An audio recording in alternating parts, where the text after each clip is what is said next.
Hi ಎಲ್ಲರಿಗೂ ನಮಸ್ಕಾರ.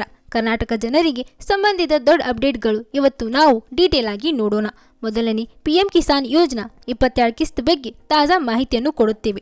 ಆಮೇಲೆ 8 ಪೇ ಕಮಿಷನ್ ಸಂಬಂಧಿತ ಹೊಸ ಹಾಗೂ ಮಹತ್ವಪೂರ್ಣ ಅಪ್ಡೇಟ್ ಅನ್ನು ನೋಡೋಣ. ಮತ್ತು ಸ್ನೇಹಿತರೆ, ಕರ್ನಾಟಕ ಬಜೆಟ್ 2026ಗೆ 5 ಗ್ಯಾರಂಟಿ ಯೋಜನೆಗಳ ಹೊಸ ರೂಲ್ಸ್ ಬಗ್ಗೆನೂ ನೋಡೋಣ.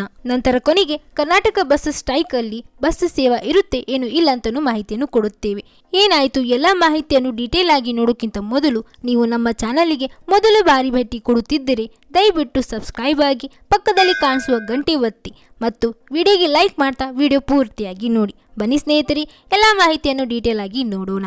ಈಗ ರೈತರಿಗೆ ಮುಖ್ಯ ಸುದ್ದಿ. ಪಿಎಂ ಕಿಸಾನ್ ಯೋಜನಾದಲ್ಲಿ ಪ್ರತಿ ವರ್ಷ 6,000 ರೂಪಾಯಿ 3 ಕಿಸ್ತದಲ್ಲಿ ಕೊಡಲಾಗುತ್ತದೆ. ಪ್ರತಿ 4 ತಿಂಗಳಲ್ಲಿ 2,000 ರೂಪಾಯಿ ಡೈರೆಕ್ಟ್ ಬ್ಯಾಂಕ್ ಅಕೌಂಟ್ಗೆ ಜಮಾ ಆಗುತ್ತದೆ. ಹೌದು ಸ್ನೇಹಿತರೆ, ಈಗ 22ನೇ ಕಿಸ್ತ್ ಬಗ್ಗೆ ರೈತರು ಕಾಯುತ್ತಿದ್ದಾರೆ. ರಿಪೋರ್ಟ್ ಪ್ರಕಾರ ಫೆಬ್ರವರಿ ಅಥವಾ ಮಾರ್ಚ್ ತಿಂಗಳಲ್ಲಿ ಹಣ ಜಮಾ ಆಗುವ ಸಾಧ್ಯತೆ ಇದೆ. ಆದರೆ ಸ್ನೇಹಿತರೆ, ಡಾಟಾ ಆಫಿಷಿಯಲ್ ಆಗಿ ಕನ್ಫರ್ಮ್ ಇಲ್ಲ.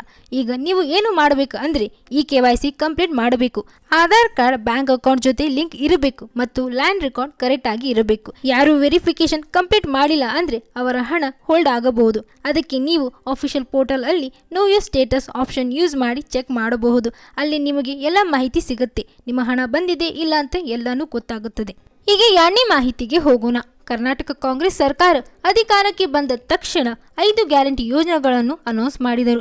ಈ ಯೋಜನೆಗಳು ದೇಶದಲ್ಲಿ ತುಂಬಾ ಸುದ್ದಿ ಮಾಡಿತ್ತು. ಆದರೆ ಈ ಯೋಜನೆಗಳ ಬಗ್ಗೆ ತುಂಬಾ ಚರ್ಚೆ ನಡೆಯುತ್ತಿದೆ. ವಿರೋಧ ಪಕ್ಷಗಳು ಹೇಳುತ್ತಿದ್ದಾರೆ ಗ್ಯಾರಂಟಿ ಯೋಜನೆಗಳ ಮೇಲೆ ತುಂಬಾ ಹಣ ಖರ್ಚು ಆಗುತ್ತದೆ, ಅದಕ್ಕೆ ಅಭಿವೃದ್ಧಿ ಕಾರ್ಯಗಳಿಗೆ ಹಣ ಸಿಗುತ್ತಿಲ್ಲ ಮತ್ತು ಕಾಂಗ್ರೆಸ್ ಸಹಕಾರ ಕೂಡ ಇದ ಮಾತನ್ನು ಹೇಳುತ್ತಿದ್ದಾರೆ. ಹೌದು ಸ್ನೇಹಿತರೆ, ಈಗ ಮುಖ್ಯ ವಿಶೇಷ ಏನು ಅಂದ್ರೆ ಸಿಎಂ ಸಿದ್ದರಾಮಯ್ಯ ಅವರು ಮಾರ್ಚ್ 6 2026ನೇ ವರ್ಷದ ಬಜೆಟ್ ಮಾಡುತ್ತಿದ್ದಾರೆ. ಈ ಬಜೆಟ್ ತುಂಬಾ ಇಂಪಾರ್ಟೆಂಟ್ ಅಂತ ಹೇಳಲಾಗುತ್ತಿದೆ. ಯಾಕೆ ಅಂದ್ರೆ ಈ ಬಾರಿ ಗ್ಯಾರಂಟಿ ಯೋಜನೆಗಳ ಬಗ್ಗೆ ಹೊಸ ರೂಲ್ಸ್ ಬರಬಹುದು. ಮತ್ತು ಸ್ನೇಹಿತರೆ, ಸುದ್ದಿ ಪ್ರಕಾರ ಸರ್ಕಾರ ಗ್ಯಾರಂಟಿ ಯೋಜನೆಗಳ ಫಲಾನುಭವಿ ಸಂಖ್ಯೆ ಕಡಿಮೆ ಮಾಡಬಹುದು. ಅಂದ್ರೆ ಜನರನ್ನು ಲಿಸ್ಟದಿಂದ ತೆಗೆದು ಹಾಕಬಹುದು. ಸರ್ಕಾರ ಹೇಳುತ್ತಿದೆ ನಿಜವಾಗಿ ಅರ್ಹರಿಗೆ ಮಾತ್ರ ಲಾಭ ಸಿಗಬೇಕು. ಹೀಗೆ ಒಂದೊಂದು ಯೋಜನಾ ಬಗ್ಗೆ ನೋಡೋಣ. ಮೊದಲನೇ ಶಕ್ತಿ ಯೋಜನಾ ಬಗ್ಗೆ ಮಾತಾಡೋಣ. ಈ ಯೋಜನಾದಲ್ಲಿ ಮಹಿಳೆಯರಿಗೆ ಫ್ರೀ ಬಸ್ ಟ್ರಾವೆಲಿಂಗ್ ಸಿಗುತ್ತಿದೆ. ಪ್ರತಿದಿನ ಲಕ್ಷಾಂತರ ಮಹಿಳೆಯರು ಈ ಸೇವಾ ಬಳಸುತ್ತಿದ್ದಾರೆ. ಹೀಗೆ ಸರ್ಕಾರ ಸ್ಮಾರ್ಟ್ ಕಾರ್ಡ್ ಸಿಸ್ಟಮ್ ತರಲು ನಿರ್ಧರಿಸಿದೆ. ಯಾಕೆ ಅಂದ್ರೆ ಫೇಕ್ ಜನರು ಲಾಭ ಪಡೆಯದಂತೆ ನೋಡಬೇಕು. ಸ್ಮಾರ್ಟ್ ಕಾರ್ಡ್ ಇಂದ ನಿಜವಾಗಿ ಅರ್ಹ ಮಹಿಳೆಯರಿಗೆ ಮಾತ್ರ ಫ್ರೀ ಟ್ರಾವೆಲಿಂಗ್ ಸಿಗುತ್ತಿದೆ. ಅದರಿಂದ ಸರ್ಕಾರಿಗೆ ಸ್ವಲ್ಪ ಹಣ ಉಳಿತಾಯ ಆಗುತ್ತದೆ. ಹೀಗೆ ಅನ್ನಭಾಗ್ಯ ಯೋಜನಾ ಬಗ್ಗೆ ನೋಡೋಣ. ಈ ಯೋಜನಾದಲ್ಲಿ ಕೋಟಿ ಜನರಿಗೆ ರಾಷನ್ ಸಿಗುತ್ತಿದೆ. ಆದ್ರೆ ಚೆಕ್ ಮಾಡಿದರೆ 20% ಕಾರ್ಡ್ದಾರರು ಫೇಕ್ ಅಂತ ಗೊತ್ತಾಗಿದೆ. ಹೌದು ಸ್ನೇಹಿತರೆ, ಈಗ 4 ಲಕ್ಷ ಕಾರ್ಡ್ ಕ್ಯಾನ್ಸಲ್ ಮಾಡಿದ್ದಾರೆ. ಮೊದಲು 5 kg ಅಕ್ಕಿ ಕೊಡುತ್ತಿದ್ದರು. ಹೀಗೆ ಬೆಲೆ, ಸಕ್ಕರೆ, ಉಪ್ಪು ಮತ್ತು ಎಣ್ಣೆ ಕೊಡುತ್ತಿದ್ದಾರೆ. ಇದರಿಂದ ಖರ್ಚು ಕಡಿಮೆ ಆಗಿದೆ ಅಂತ ಹೇಳಲಾಗುತ್ತದೆ. ಮತ್ತು ಹೀಗೆ ಗೃಹಲಕ್ಷ್ಮಿ ಯೋಜನಾ ಬಗ್ಗೆ ಮಾತಾಡೋಣ. ಕುಟುಂಬದ ಮಹಿಳೆ ಮುಖ್ಯಸ್ಥರಿಗೆ ಪ್ರತಿ ತಿಂಗಳು 2,000 ರೂಪಾಯಿ ಸಿಗುತ್ತಿತ್ತು. 2023ರಲ್ಲಿ 1.3 ಕೋಟಿ ಮಹಿಳೆಯರು ರಿಜಿಸ್ಟರ್ ಮಾಡಿದರು. ಆದರೆ ಹೀಗೆ ಕೆಲವು ಜನರು ಇನ್ಕಮ್ ಟ್ಯಾಕ್ಸ್ ಪೇ ಮಾಡುತ್ತಿದ್ದಾರೆ ಅಥವಾ ಅವರ ಹಸ್ಬೆಂಡ್ IT ಪೇಯರ್ ಆಗಿರುತ್ತಾರೆ ಅಂತ ತಿಳಿದಿದೆ. ರೂಲ್ಸ್ ಪ್ರಕಾರ ಅವರಿಗೆ ಲಾಭ ಸಿಗಬಾರದು. ಇನ್ನು ಕೆಲವರು ಸತ್ತಿದ್ದರೂ ಕೂಡ ಹಣ ಅಕೌಂಟ್ಗೆ ಬರುತ್ತಿದೆ. ಅದಕ್ಕೆ ಸರ್ಕಾರ ಇದು ಸರಿ ಮಾಡುತ್ತಿದ್ದಾರೆ. ಈಗ ಯುವ ನಿಧಿ ಯೋಜನಾ ಬಗ್ಗೆ ಮಾತಾಡೋಣ. ಡಿಗ್ರಿ ಮುಗಿದ ಯುವಕರು 2 ವರ್ಷ ಮಾತ್ರ ಹಣ ಸಿಗಬೇಕು ಅಂತ ಹೇಳಲಾಗಿತ್ತು.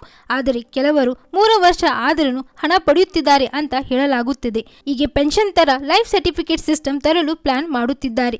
ಇದರಿಂದ ಫೇಕ್ ಜನರು ಸ್ಟಾಪ್ ಆಗುತ್ತಾರೆ. ಈಗ ಕೊನೆಯದು ಗೃಹ ಜ್ಯೋತಿ ಯೋಜನಾ ಬಗ್ಗೆ ನೋಡೋಣ. ಈ ಯೋಜನಾದಲ್ಲಿ ಉಚಿತ ವಿದ್ಯುತ್ ಸಿಗುತ್ತದೆ. ಅಲ್ಲೂ ಕೂಡ ಅನರ್ಹ ಫಲಾನುಭವಿಯನ್ನು ತೆಗೆದುಹಾಕಲು ಸರ್ಕಾರ ಚಿಂತೆ ಮಾಡುತ್ತಿದೆ. ಓವರ್ ಆಲ್ ನೋಡಬೇಕು ಅಂದ್ರೆ ಸರ್ಕಾರ ಗ್ಯಾರಂಟಿ ಯೋಜನೆಗಳನ್ನು ಕಂಪ್ಲೀಟ್ ಸ್ಟಾಪ್ ಮಾಡಲ್ಲ. ಆದ್ರೆ ರೂಲ್ಸ್ ಸ್ಟ್ರಿಕ್ಟ್ ಮಾಡಿ ನಿಜವಾಗಿ ಅರ್ಹರಿಗೆ ಮಾತ್ರ ಲಾಭ ಸಿಗಬೇಕು ಅಂತ ಪ್ರಯತ್ನ ಮಾಡುತ್ತಿದ್ದಾರೆ. ಇದರಿಂದ ಸರ್ಕಾರಿಗೆ ಹಣ ಉಳಿತಾಯ ಆಗಿ ಅಭಿವೃದ್ಧಿ ಕಾರ್ಯಗಳಿಗೆ ಹೆಚ್ಚು ಹಣ ಕೊಡಬಹುದು ಅಂತ ಹೇಳಲಾಗುತ್ತದೆ.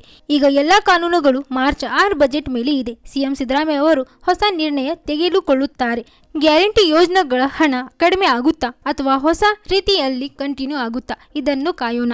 ಮತ್ತು ಸ್ನೇಹಿತರೆ, ನಿಮ್ಮ ಅಭಿಪ್ರಾಯ ಏನು? ಗ್ಯಾರಂಟಿ ಯೋಜನೆಗಳು ಕಂಟಿನ್ಯೂ ಆಗಬೇಕು ಅಥವಾ ರೂಲ್ಸ್ ಸ್ಟ್ರಿಕ್ಟ್ ಆಗಬೇಕು? ಕಮೆಂಟ್ ಮಾಡಿ ತಿಳಿಸಿರಿ. ಹೀಗೆ 3ನೇ ಮಾಹಿತಿಗೆ ಹೋಗೋಣ.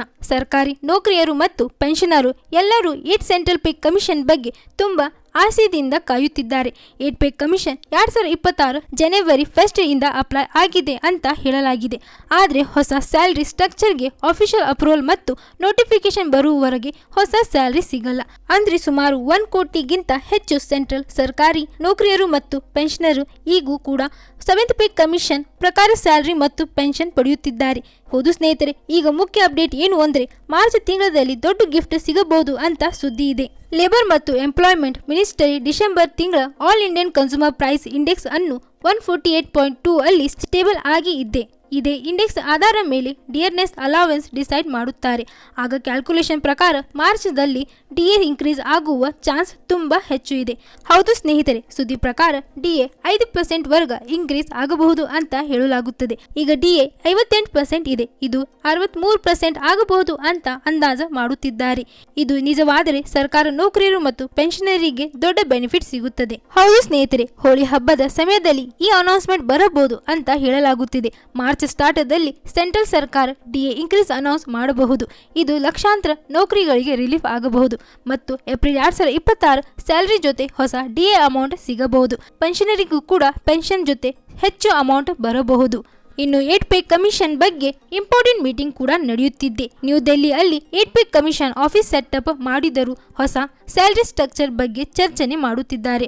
ಹಾಗೂ railway, defence, post, income tax ಮತ್ತು ಬೇರೆ ಬೇರೆ ಡಿಪಾರ್ಟ್ಮೆಂಟ್ ರಿಪ್ರೆಸೆಂಟೇಟಿವ್ ಮೀಟಿಂಗ್ಗೆ ಬರುತ್ತಿದ್ದಾರೆ. ಅವರು ಫಿಟ್ಮೆಂಟ್ ಫ್ಯಾಕ್ಟರ್, ಮಿನಿಮಮ್ ಸ್ಯಾಲರಿ ಅಲೌವೆನ್ಸ್ ಮತ್ತು ಸರ್ವಿಸ್ ರೂಲ್ ಬಗ್ಗೆ ಡಿಸ್ಕಷನ್ ಮಾಡುತ್ತಿದ್ದಾರೆ. ಹೀಗಾಗಿ ಮಾರ್ಚ್ ಮತ್ತು ಏಪ್ರಿಲ್ ತಿಂಗಳು ಸೆಂಟ್ರಲ್ ಸರ್ಕಾರಿ ನೌಕರರಿಗೆ ತುಂಬಾ ಇಂಪಾರ್ಟೆಂಟ್ ಆಗಿದೆ. ಒಂದು ಕಡೆ ಡಿಎ ಇನ್ಕ್ರೀಸ್, ಇನ್ನೊಂದು ಕಡೆ 8 ಪೇ ಕಮಿಷನ್ ಅಪ್ಡೇಟ್, ಎರಡೂ ಕೂಡ ದೊಡ್ಡ ರಿಲೀಫ್ ತರಬಹುದು. ಹಾಗಾದ್ರೆ ಸ್ನೇಹಿತರೆ, ನಿಮ್ಮ ಅಭಿಪ್ರಾಯ ಏನು? ಡಿಎ 5% ಇನ್ಕ್ರೀಸ್ ಆಗುತ್ತಾ? ಕಮೆಂಟ್ ಅಲ್ಲಿ ತಿಳಿಸಿರಿ. ಹೀಗೆ ಕೊನೆ ಮಾಹಿತಿಗೆ ಹೋಗೋಣ. ತೆಲಂಗಾಣ ಸರ್ಕಾರ ಸ್ಟಾರ್ಟ್ ಮಾಡಿದ ಮಹಾಲಕ್ಷ್ಮಿ ಸ್ಕೀಮ್ ಮಹಿಳೆಯರಿಗೆ ತುಂಬಾ ಸಪೋರ್ಟ್ ಪಡೆದ. ಈ ಸ್ಕೀಮದಲ್ಲಿ ಆರ್ಟಿಸಿ ಬಸ್ ನಲ್ಲಿ ಮಹಿಳೆಯರಿಗೆ ಫ್ರೀ ಟ್ರಾವೆಲ್ ಸಿಗುತ್ತಿತ್ತು. ಆದ್ರೆ ಈಗ ಒಂದು ಹೊಸ ರೂಲ್ ಬಂದಿದೆ. ಈ ಮೇಲೆ ಫ್ರೀ ಬಸ್ ಟ್ರಾವೆಲ್ಗೆ ಆಧಾರ್ ಕಾರ್ಡ್ ತೋರಿಸಿದ ಮಾತ್ರ ಸಾಕಾಗಲ್ಲ. ಹೌದು ಸ್ನೇಹಿತರೆ, ಈವರೆಗೂ ಮಹಿಳೆಯರಿಗೆ ಆಧಾರ್ ಕಾರ್ಡ್ ತೋರಿಸಿ 0 ಟಿಕೆಟ್ ತಗೊಂಡು ಫ್ರೀ ಟ್ರಾವೆಲ್ ಮಾಡಬಹುದು. ಆದ್ರೆ ಆಧಾರ್ ಕಾರ್ಡ್ ಅಡ್ರೆಸ್ ಪ್ರಾಬ್ಲಮ್ ಮತ್ತು ರೆಕಾರ್ಡ್ ಪ್ರಾಬ್ಲಮ್ ಇರುವುದರಿಂದ ಸರ್ಕಾರ ಹೊಸ ಸಿಸ್ಟಮ್ ತರುತ್ತಿದೆ. ಈಗ ಮಹಿಳೆಯರಿಗೆ ಸ್ಪೆಷಲ್ ಸ್ಮಾರ್ಟ್ ಕಾರ್ಡ್ ಕೊಡಲಾಗುತ್ತದೆ. ಈ ಕಾರ್ಡ್ನಲ್ಲಿ 16 ಡಿಜಿಟ್ ಯುನಿಕ್ ನಂಬರ್ ಇರುತ್ತೆ. ಜೊತೆಗೆ ಫೋಟೋ ಮತ್ತು ಅಡ್ರೆಸ್ ಡೀಟೇಲ್ ಪ್ರಿಂಟ್ ಮಾಡಿ ಇರುತ್ತೆ. ಕಾರ್ಡ್ನಲ್ಲಿ QR ಕೋಡ್ ಮತ್ತು ಚಿಪ್ ಸಿಸ್ಟಮ್ ಕೂಡ ಇರುತ್ತೆ. ಕಂಡಕ್ಟರ್ ಮಷಿನ್ ನಲ್ಲಿ ಕಾರ್ಡ್ ಸ್ಕ್ಯಾನ್ ಮಾಡಿದರೆ ಟ್ರಾವೆಲ್ ಡೀಟೇಲ್ ಆಟೋಮೆಟಿಕ್ ರೆಕಾರ್ಡ್ ಆಗುತ್ತೆ. ಇದರಿಂದ ಸಿಸ್ಟಮ್ ತುಂಬಾ ಈಸಿ ಮತ್ತು ಟ್ರಾನ್ಸ್ಪರೆಂಟ್ ಆಗುತ್ತೆ. ಇನ್ಮೇಲೆ ಆಧಾರ್ ಕಾರ್ಡ್ ಕ್ಯಾರಿ ಮಾಡಬೇಕು ಅಂತ ಅವಶ್ಯಕತೆ ಇಲ್ಲ. ಈ ಸ್ಮಾರ್ಟ್ ಕಾರ್ಡ್ ತಯಾರಿಸಲು ಸರ್ಕಾರ ಸುಮಾರು 75 ಕೋಟಿ ರೂಪಾಯಿ ಮೀಸಲಿಟ್ಟಿದೆ. ಸ್ಟೇಟ್ನಲ್ಲಿ 1.5 ಕರೋಡ್ ಮಹಿಳೆಯರಿಗೆ ಈ ಕಾರ್ಡ್ ಕೊಡೋದು ಪ್ಲಾನ್ ಇದೆ. ಹೌದು ಸ್ನೇಹಿತರೆ, ಮೊದಲ ಸ್ಟೇಜ್ ನಲ್ಲಿ 5 ಲಕ್ಷ ಕಾರ್ಡ್ಗಳನ್ನು ಪಿಲೋಟ್ ಪ್ರಾಜೆಕ್ಟ್ ಅಲ್ಲಿ ಡಿಸ್ಟ್ರಿಬ್ಯೂಟ್ ಮಾಡುತ್ತಿದ್ದಾರೆ. ಇಂಪಾರ್ಟೆಂಟ್ ಪಾಯಿಂಟ್ ಏನಂದ್ರೆ ಹೊಸ ರೂಲ್ ಅಪ್ಲೈ ಆದ ಮೇಲೆ ಸ್ಮಾರ್ಟ್ ಕಾರ್ಡ್ ಕಂಪಲ್ಸರಿ ಆಗುತ್ತೆ. ಫ್ರೀ ಬಸ್ ಟ್ರಾವೆಲ್ ಪಡೆಯಲು ಇನ್ಮೇಲೆ ಈ ಕಾರ್ಡ್ ಮುಖ್ಯ ಐಡಿ ಆಗುತ್ತೆ. ಮತ್ತು ಸ್ನೇಹಿತರೆ, ನಿಮ್ಮ ಅಭಿಪ್ರಾಯ ಏನು? ಸ್ಮಾರ್ಟ್ ಕಾರ್ಡ್ ಸಿಸ್ಟಮ್ ಒಳ್ಳೆ ಡಿಸಿಷನ್ ಅಂತ ಅನಿಸುತ್ತೆ? ಕಮೆಂಟ್ ಮಾಡಿ ತಿಳಿಸಿರಿ. ಹಾಗೆ ವಿಡಿಯೋ ಇಷ್ಟ ಆದ್ರೆ ಲೈಕ್ ಮಾಡಿ, ಶೇರ್ ಮಾಡಿ ಮತ್ತು ನಮ್ಮ ಚಾನಲ್ಗೆ ಸಬ್ಸ್ಕ್ರೈಬ್ ಮಾಡಿ.